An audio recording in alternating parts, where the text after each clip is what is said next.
Hello, welcome in everybody. This is Pucks from the Pine Tree Pod. I'm your host, Benjamin Kennedy. Thank you so much, as always, for joining us again today. We are going to talk about the Colorado Avalanche today, a very interesting team. Seems like each and every year, wildly talented roster. So looking forward to jumping in to them. I hope everybody's having a great week out there. I have had a little bit of an adventure this week. Tried to have a bit of a work trip for myself up into the mountains in New Hampshire, and for the second time since August, my brand new company vehicle blows the transmission.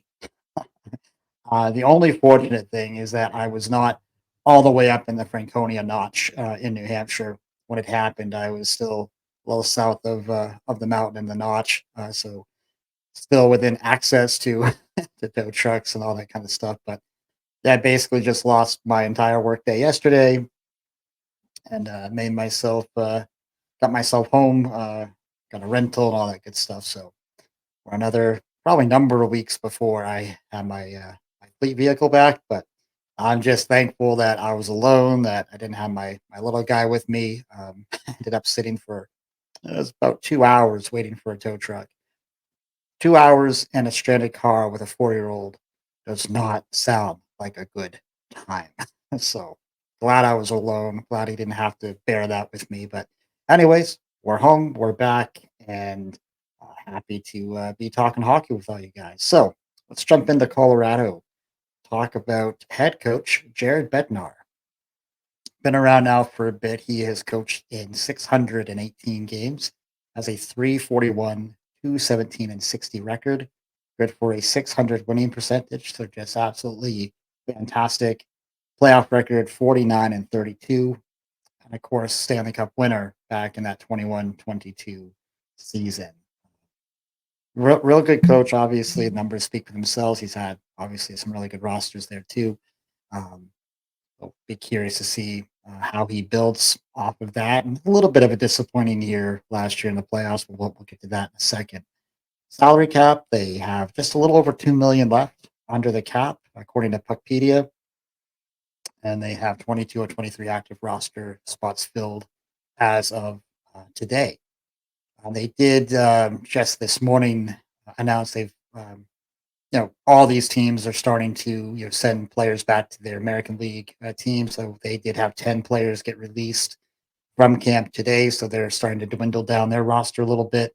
Uh, so they're getting closer and closer as all the teams are. First round picks this year, they did not have one. This is part of what teams go through when they're in that winning phase, trading those first round picks out at the deadline. So no first round pick for them this season. Uh, Going back to 23-24, great regular season, 50, 25, and 7, 107 points. Good for, I believe, was third in that Central Division. And they do end up losing to Dallas in the second round. So, a little bit of disappointment there for them. Um, Going to be a real fun division. We'll talk a little bit more about that. But overall, again, great regular year. Uh, Obviously, wanted to go further in that playoff run a year ago. Looking at the team stats from a year ago, quite impressive. Goals for, they were first in the league, 3.68 uh, goals for on average. And goals against, a little bit of a struggle here, 3.07. That was right around middle of the pack still, 17th. They were still a plus 50 in the goal differential. Power play, they were lights out at 24.5%, good for fifth. Uh, PK, they were at 79.9, good for 12th. And the faceoff dot, this one surprised me actually, 47.9%, good for 23rd in the league. So a little bit of maybe erosion down the middle, in terms of the depth and at their center position. So that might be something that they'll be focused on this season. Core skaters, these are all obviously household names, starting with one of my personal favorites. And I would say today, my probably my favorite non-Bruins player in the league, center Nathan MacKinnon, a Nova Scotia native. Last season played in 82 games, 51 goals, 89 assists, 140 points. Just an outstanding, amazing season.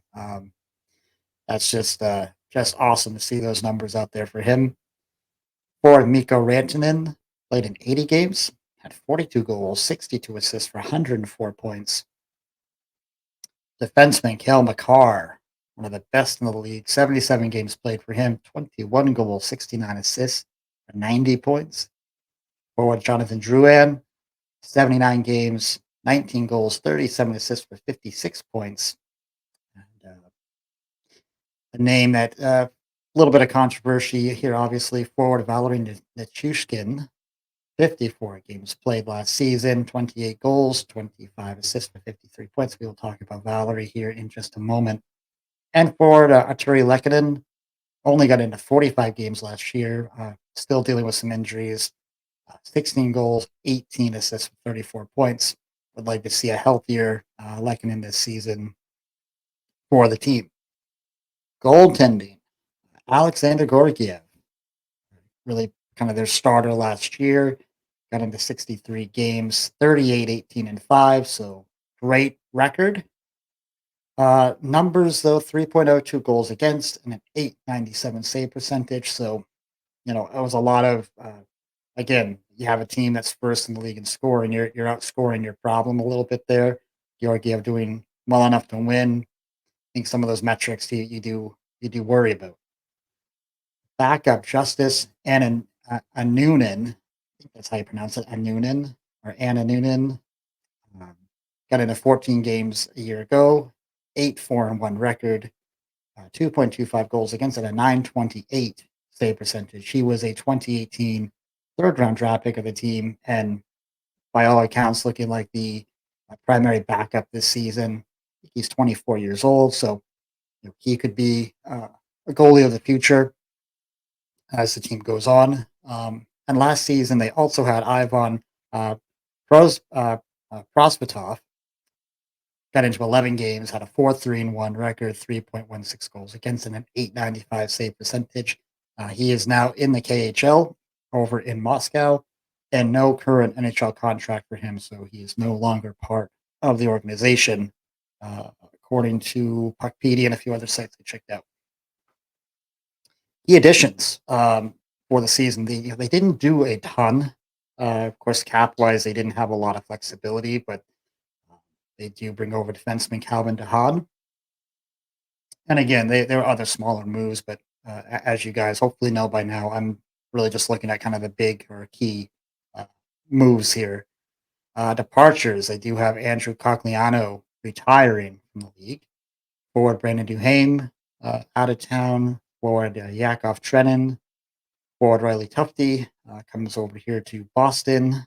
Forward Sean Walker, player they had picked up at the deadline a year ago. He was a clear rental. And defenseman Jack Johnson, all out the door. So not a whole lot of movement in, fair amount of movement out, but they still have their major core. They're intact. So looking at the roster, looking at this team, kind of where do we put them this season? We've noted all summer just how deep that Central Division is. We know Dallas is really, really strong. We know Nashville made all the moves they've made. We know where Winnipeg is at, one of the best goalies in the league, and still, I don't think a team that's just going to go away very easily. And then I do feel like St. Louis is a team that could maybe surprise some people this year. That's going to be one to watch as well. So where does that leave Colorado in this division?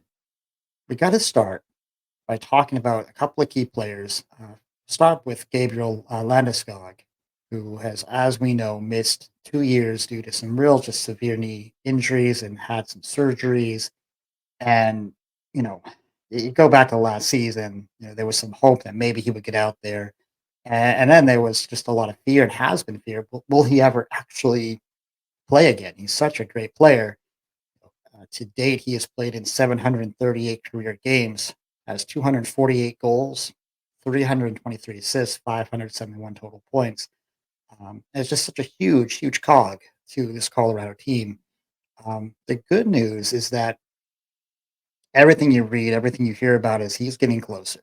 And he's far more optimistic. The team seems far more optimistic that he's on the mend, that he's going to be able to get into some games this season. I think when he was asked about it early this summer, they said, "When are you coming back?" He said, "Anytime between October and April." So at least that's within the year for the NHL season. Um, again, like I said, just as a hockey fan, you want to see these guys be able to bounce back. You want to see that great talent on the ice. And he's such a huge part of what they're going to do. Um, offensively, he's one of their big leaders on the team. What a boost if they can get him back and get him going again. So I'll be cheering for that. And I really think if he can come back in and be effective and be healthy, that could absolutely change kind of my predictions as to where I feel like they're going to finish in the division. And really, I think could go a long way for their Stanley Cup odds too. So it's kind of hard to gauge them right now because you just don't know where he's going to fit in and how many games he's going to play and how he's going to look. Um, he, for as good as you are, you can't miss 2 years and just jump right back out there. It could take him a while to get that motor going. Um, certainly hope he can. Certainly hope he can. Moving on to a kind of a different situation, Valeri and Nichushkin, as we know, in the NHLPA Players Assistant Program, still he's at stage 3, which means he was suspended for 6 months. I believe it was a drug violation. Um, some struggles there for him. The target that we can see right now, looking like mid-November when that 6 months is up. I think the team is hopeful that the NHL will allow Valeri to come back before that to start practicing and at least be around the team, be around the facility. I'm not sure what's going to happen there. And the team, to a man, has said they're going to welcome him back with open arms. They know how important he is, and I think just as humans, they care about him. He's obviously had some struggles, and they want to see their friend um, be be better and be healed and be healthy. I think we're all cheering for that. So you hope that he's getting the help he needs, that he's getting himself right and ready. You saw when he's out there playing, he makes such a difference. I mean, the playoffs last year, um, I think, correct me if I'm wrong, I think he started in the playoffs, and then it was sometime during uh, kind of the end of the run that he was removed from the team, and it just changes the dynamics of what they can do offensively. Even though they've got so many other great players and MacKinnon and Rantanen and McCarr out there, you take someone like Valeri off the ice, it really is going to affect the team. So um, hope he comes back. You hope he's back sometime November. Maybe by the time he's ramped up, maybe he's back. Actually playing games by around U.S. Thanksgiving. I think that's probably a fair and optimistic outlook for him, but let's hope so. And where he's at stage 3, if he has another violation, it's a year-long suspension, and actually no guarantees that he would be welcomed back by the league. So let's just all be hoping that he's got this figured out, that he's got himself back and healthy. And again, that's two just huge cogs to this team that are not out there. Uh, Last player we'll talk about, Artturi Lehkonen. Um, Shoulder surgery this summer, I believe, and has not been able to participate in training camp, certainly not playing any preseason games. But all indicators right now is that he's getting really close. Really shouldn't miss a lot of time, if any, of the regular season. Of course, we'll know here another about week or so where he's at. And again, hopefully he won't miss too much time, if any, of the regular year. He's another very important player. Of course, last year only played in the 45 games. And you saw he had 34 points in those games. So, get him back to a 70, 75 type of games. He should be a 70 to 75 point player, close to a point per game, in my opinion, if you can get him up and going. I think a big story for this team this year is going to be the goaltending. We know where the scoring's at. They're even with some of these guys they don't have in the lineup. They're a wildly effective offense. Do they have enough in net? We talked a little bit about Georgiev, and his record was great. Some of the metrics, the goals against, save percentage not great. Um, and of course, last night we're talking about this here on October 2nd, coming off a very, very rough preseason outing last night for them against Vegas, where he gives up 6 goals on 37 shots. And when you looked at the Vegas team that was out there, was not a full team at all for the Golden Knights. And, Colorado had some of their studs out there. Um, do you take much away from a preseason game? I mean, again, it is just practice. So I don't think you necessarily overreact. I think if you're Georgiev, you just kind of move on from it and just obviously some things to work on. But I think it's fair to question: is he going to be the guy that can carry you? Last year he got into 63 games. I do wonder if they don't make it more of a 65, 55, 45 split between him and a Noonan this season. Is a Noonan ready to take on more? He only played 14 games a year ago. Uh, if he's ready for more, maybe you start to split that up a little bit, give Georgiev some time and some rest, and keep him sharper and fresher. I think this is going to go such a long ways in determining whether this is a Stanley Cup contending team or not. Between that and again, some of these players we just talked about, getting those guys back on the ice should be a whole lot of fun to watch. Um, Despite all this stuff, I mean, let's assume that maybe Landeskog, maybe Valeri don't come back this year. Well, let's say they have similar numbers in net. Um, I still feel like this is a playoff team. Um, I think they're kind of a shoe in. Don't know if they're gonna where they're gonna finish. I could see them finishing first in the division. I could see them finishing third. Don't really think it matters to a team like this. I do think they'll be in that top three someplace. Of course, this is just such a deep, deep division. So should be another fun season for the Avalanche, and certainly hoping that some of these guys that they have out can come back and they can give a more full, healthy roster this year. Uh, should be fun. So that is what we have for Colorado. Thank you, as always, for watching. I do appreciate that support. A couple of quick announcements here. Just a couple reminders. Over at the Black and Gold Productions podcast, we will be chatting with Nesson's very own Adam Pellerin, and that will be going out soon. Or actually, by the time I release this, it may already be out.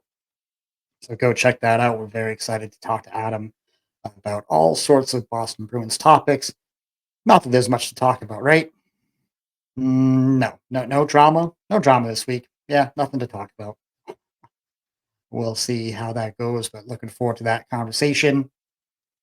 Over here, I do have Carolina up next, and as a reminder, on Friday, I will be putting out my official Boston Bruins season preview, and over there, I will be joined with Sam Smith, host of the Black and Gold podcast. So looking forward to that conversation as well. So again, thank you all so much for watching today. If you do like what you're hearing, please don't forget to hit like, hit that subscribe button down below. And until next time, be kind, show love, and God bless.